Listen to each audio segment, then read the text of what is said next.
A couple years ago, a really strange thing happened. A buddy of mine named Neve made a documentary about his online relationship, and it became a hit. And then they decided to spin it into a TV series, and they needed some help shooting the pilot, the first episode. And so they called me. I was a filmmaker. I had made a number of short films and documentaries and commercials. I had a skill set, and I was a friend. I also was needing money at the time, and I didn't have much to do. So I said, sure, why not? And if living in Hollywood for about 10 years at that point had taught me anything, it's that pilots rarely, if ever, turn into anything more than just a fun couple days of shooting. So the next thing you know, the pilot gets picked up, and the next thing you know, I'm not just behind the camera, I'm in front of it, and then the next thing you know, this is MTV's next big reality show after the Jersey Shore, or Geordie Shore, as I'm sure you guys know, and I am right there on the poster, off to the side. I am a reality TV show sidekick all of a sudden. Which, let me tell you, is not something I ever thought I would end up being. I don't even know if reality TV show sidekick is something you would put on your resume. How would you even explain that? But it happened, and now here I am, a minor celebrity. And this is what my talk's going to be about. So let's qualify this term minor celebrity for a second. It's somewhere above a game show contestant, but beneath a locally elected public official. So Andy Burnham up here, I'm down here. But you guys are wondering, what is it like to be a minor celebrity? It's not probably what you think it's like. I'm not a big celebrity. I'm not like famous. But, my fame shares some characteristics with big fame. For example, people recognize me, but they don't know who I am. A common scenario is that I'm walking down the street, and someone will stop me and say, "Hey, have we met before? I think I know you from somewhere." And they do know me from somewhere. But as they stand there and they're trying to figure it out, I'm holding back. I could tell them where I think they know me from, but that would be presumptuous, and I don't want to come across as a dick. So I just stand there and wait. I can't tell you how many people think that they went to college with me. They didn't. Another common scenario is that out of the corner of my eye, I'll have this sense. You get a sixth sense about these things. I'll see someone notice me, and they're not so sure, though, so they quickly dive into their phone. And I don't know, they're Googling something. Gray hair, 30s, 40s. And then something even stranger happens. They then come up to me and they go, "Oh my God, I thought it was you. I saw this gray-haired guy, he was picking his nose, and I had this feeling, and I looked it up, and it's you." People telling you the discovery story is something that is very specific to minor celebrity. You are so hard to figure out, you're so hard to place that when people actually finally do it, there's a sense of accomplishment. And they feel the need to share it with you and to brag to you that they were able to pull off the challenge of figuring out who you were. And I'm telling you, this is a thing. Everyone does this. It happens every day. Of course, the people who actually do recognize me, know where I'm from, I always know when they recognize me because they go, "Hey, it's Catfish." Or they go, "Hey, where's your buddy Neve?" Neve is the other guy on the show. Most of the time, they just go, "Hey, Neve!" No one knows my name. Minor celebrity. Another hallmark of kind of just entering fame at the lowest level is having websites and blog posts speculate that you are secretly gay.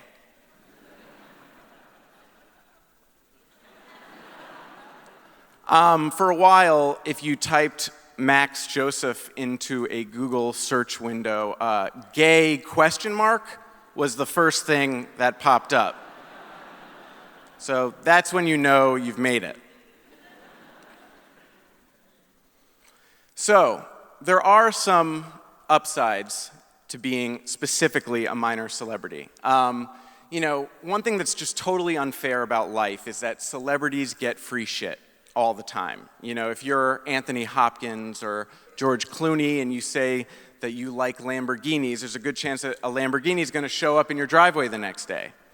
Doesn't quite work that way for minor celebrities. But what I do get, on every third or fourth flight, I will get a free sandwich from a friendly flight attendant who watches my show. I actually got 2 on the way over here. I got a Chipotle chicken wrap and a turkey club. They're better than they look. You know those sandwiches. Also, another cool thing, strangers hug you. All the time. I'm not advocating to go and hug strangers, and the moral of the story is not just to accept hugs from random strangers either, but in this cold, cruel world that we live in, getting hugs from strangers is actually a nice thing. I'm pretty shy socially, and breaking through that kind of invisible wall that separates us all is something that's always given me a lot of anxiety. So the idea that anywhere I go, someone might come up to me, give me a hug, and start talking to me has been a really nice relief, to be honest. But like with any blessing, there are a few downsides to being a minor celebrity. One of them is standing in line for restaurants or clubs. That becomes really awkward and embarrassing because you are not quite famous enough for the bouncer or the door person to recognize you, and you're certainly not on the VIP list, or else you wouldn't be on the line, but you are famous enough for other people on the line to snicker and whisper about you. Geez, why is he waiting online with us? His career must not be going very well.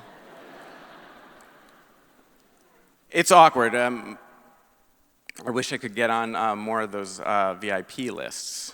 So another downside to being a minor celebrity is this. The TMZ Celebrity Tour Bus. This thing trolls all of Hollywood and Los Angeles. It's like a celebrity safari, This is what you do when you're a tourist in LA. You get on one of these buses, and it drives around LA hunting for celebrities. But what actual celebrity is actually walking in LA? Like George Clooney is like a lion in this scenario, and Julia Roberts is like a giraffe, I guess. And I'm like a field mouse. And dare I say, they've caught me twice. It's very awkward when it happens. The first time I was on the phone with my mom having a fight. And all of a sudden I hear, "Oh my God, there's Max from Catfish."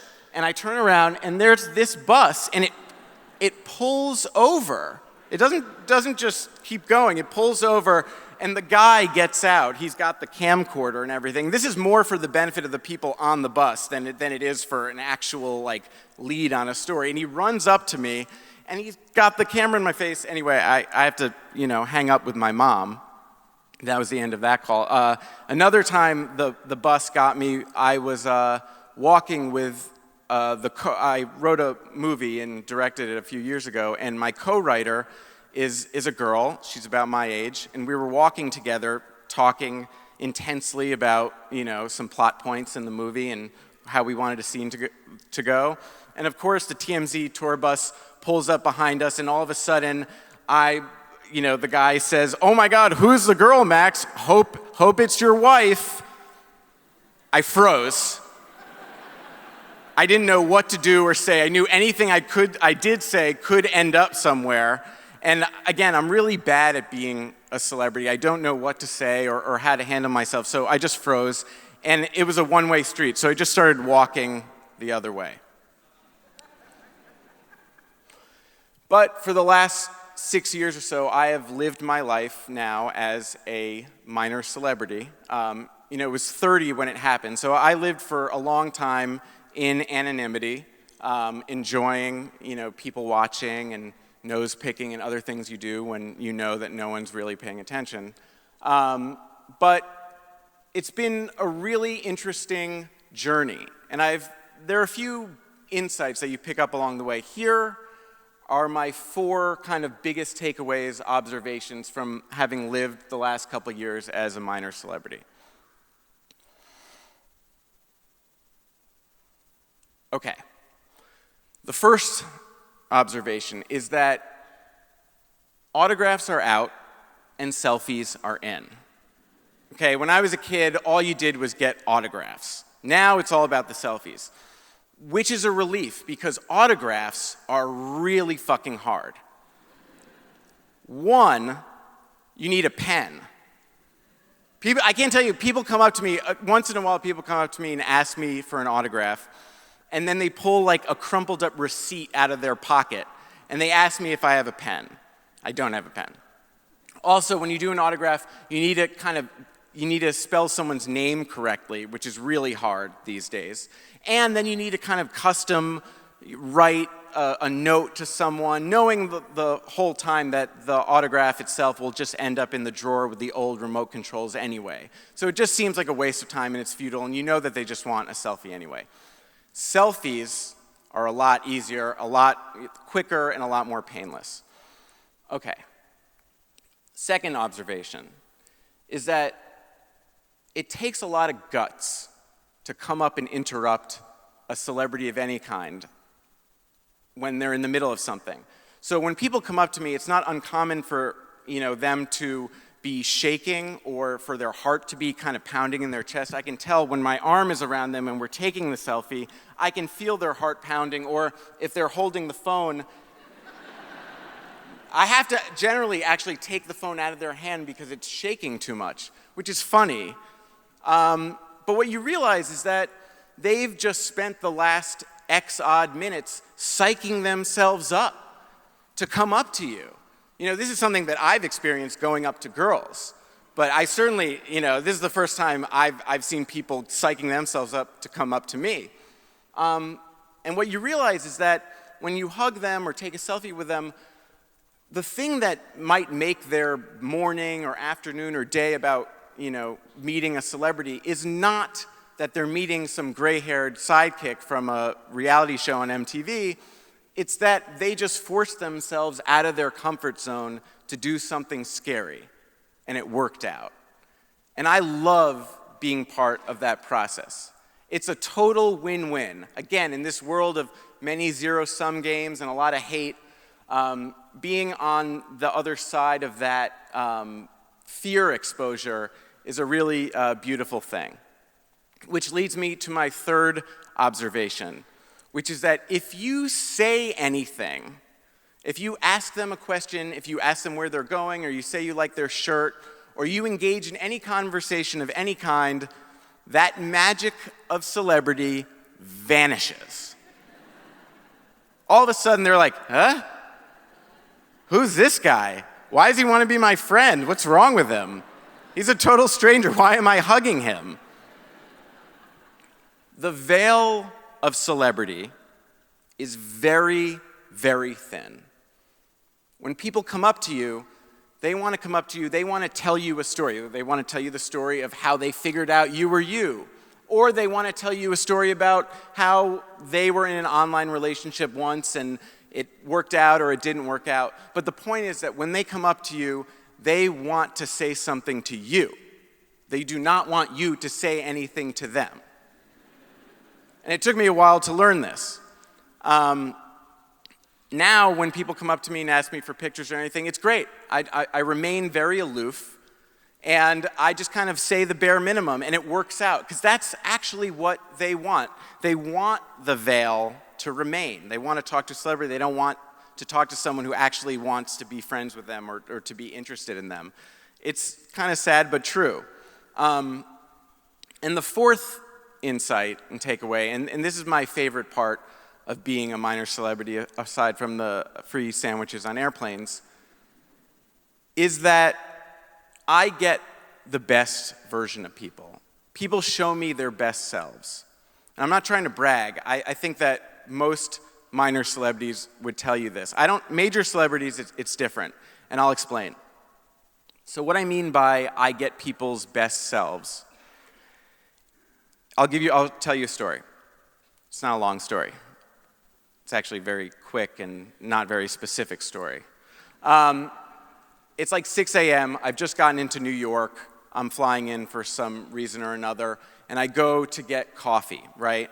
And the woman working behind, the barista, is not in a good mood. You know, she's just worked 2 shifts from her other job, she's exhausted, she's tired. The guy in front of me is ordering like a venti peppermint soy latte. She's giving him some attitude, deservedly. And then I step up, and normally I would just pick up on her negative vibes, and I would just try to get in and out as fast as possible, not make much of a splash. But she sees me, and she lights up, and she goes, "Neve?" And I go, "Yeah." And she goes, Can I get a picture?" And I'm like, "Sure." So she, the whole attitude melts away. She takes her apron off because she doesn't want that in the selfie. She comes out from around the counter, and she takes out her phone and gives it to me because I know how to take selfies, so I just take the phone now, something you get good at. And then I see, on her background screen on the phone, it's a picture of her and her kid. And we take the picture, and she goes back around, puts her apron on, and she asks me if I want some extra foam. I say, "Sure." And then she gives me an extra pump of that vanilla syrup that I didn't ask for. I don't really want it. It's sweet and caloric, but I'll take it. And her morning is made, and my morning is made. And it's totally undeserved. I didn't do anything to deserve that. But, I wouldn't have even seen that side of her. I wouldn't have seen her best self if I wasn't a minor celebrity, if she hadn't seen a few episodes of my show late one night. These days, it's very easy to see everything in 2 dimensions, to write people off, to project narratives onto people. Especially on the internet, right? People seem like they're just 2-dimensional. They're just a profile, an avatar. They're one thing. Everything's black and white. And as tensions rise, we tend to, and we're tempted to kind of rely on our snap judgments of people and to see people as strangers or foreigners or progressives or conservatives or black or white or, Muslim, Jewish, black. And if, my stint as a reality TV show sidekick, my detour as a minor celebrity has taught me anything, it's that living by these cynical judgments, my snap judgments of people are always wrong and totally off base. And no sooner have I judged someone than I find myself in their sweet embrace with both of our days made. And everyone, or most everyone, I think, has a best version of themselves somewhere inside of them. And certainly being a minor celebrity for these last few years has allowed me to see it all over America, in Trump country, in non-Trump country, around the world. I've seen the good in people. And I'd like to think that the invisible wall separating all of our best selves is just as thin as the veil of celebrity. Thank you.